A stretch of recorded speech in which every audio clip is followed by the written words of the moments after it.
लाईफमध्ये चेंजेस नसेल तर ती लाईफ कसली. नमस्कार, पुन्हा एकदा मिनी ब्लॉगमध्ये खूप सारं स्वागत. तर आज मी बाहेर जाणार होते विथ माय फॅमिली. तर माझे केस आहे ते पहिले मी छान प्रकारे सेट करून घेतले, कारण फ्रीझी केस बिलकुल आवडत नाहीयेत. त्यानंतर दुपारच्या जेवणामध्ये डाळ भात बनवला होता आणि डाळ भात खाऊन घेतला. त्यानंतर त्याची जी भांडी होती ती सर्व साफ केली, ओटा वगैरे क्लीन करून घेतला आणि मिस्टरांनी मला मदत केली की त्यांनी छान प्रकारे जी बॅग आहे ती पॅकिंग केलेली आहे. उलटे सुलटे कपडे का असेनात पण त्यांनी ते ठेवले, त्यामुळे मला माझा स्वतःचा जो टाइम आहे तो देता आला. आता बाहेर जाताना जर आपल्याकडे एकटीच सर्व करायचं म्हटलं तर ते आपल्याला पॉसिबल होत नाही. शनायाने सुद्धा इशिकाचे ग्लोव्ज घातले, तिने सुद्धा छोट्या छोट्या गोष्टींची मदत केली. त्यानंतर मी थोडासा मेकअप, लाईट मेकअप केला, कारण आम्ही आज जाणार होतो बाहेर रिसॉर्टसाठी आणि पहिल्यांदाच डिलिव्हरी नंतर मी जाते.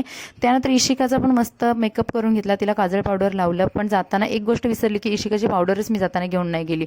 त्यानंतर आम्ही असं रेडी झालो आणि निघालो. त्यानंतर सुरू झाला आमचा प्रवास. इशिकानं पण तुम्हाला बाय केलेला आहे बघा. तर आम्ही बाईकवरती निघालो होतो.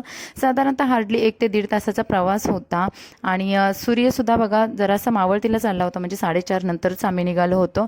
पण जाता जाता एक मिस्टेक झाली की आम्ही रोड चुकलो आणि सुरू झाला आमचा हा खडतर प्रवास. तुम्ही बघाल रानावनातून अशी रोड काढत काढत आम्ही निघालेलो आहोत आणि त्यानंतर पोहोचलो आम्ही आमच्या डेस्टिनेशनला. इथे जे रिसॉर्ट आहे या रिसॉर्टमध्ये आम्ही 1 डेसाठी 1 नाईटसाठी आलो होतो. तर इथे थांबलो, थोडा वेळ वेट केला बाहेर आणि तोपर्यंत इशिकासुद्धा छान सेट झाली होती, कारण बाईकवरती तिने थोडासा गोंधळ केला होता. आणि इथे सनसेटसुद्धा झालेला आहे. इशिकाने पप्पांसोबत छान टाईम स्पेंड केला आणि त्यानंतर आम्ही आत रिसॉर्टमध्ये गेलो. इथे बघाल इथे भरपूर सारे विला आहेत आणि आतमध्ये खूप मोठी जागा आहे. त्यानंतर आम्ही आमच्या रूममध्ये पोहोचलो. रूम खूप छान होती, शनायाला आम्हाला सर्वांना खूप आवडली आणि इशिका सुद्धा इथे हॅपी झाली होती. तर पुढे आम्ही बेडरूममध्ये गेलो आणि बेडरूम सुद्धा इतका छान प्रकारे सेट केला होता की जसं आपण हॉटेलमध्ये गेल्यानंतर आपल्याला वाटतं ना आपलं पण घर असंच असावं.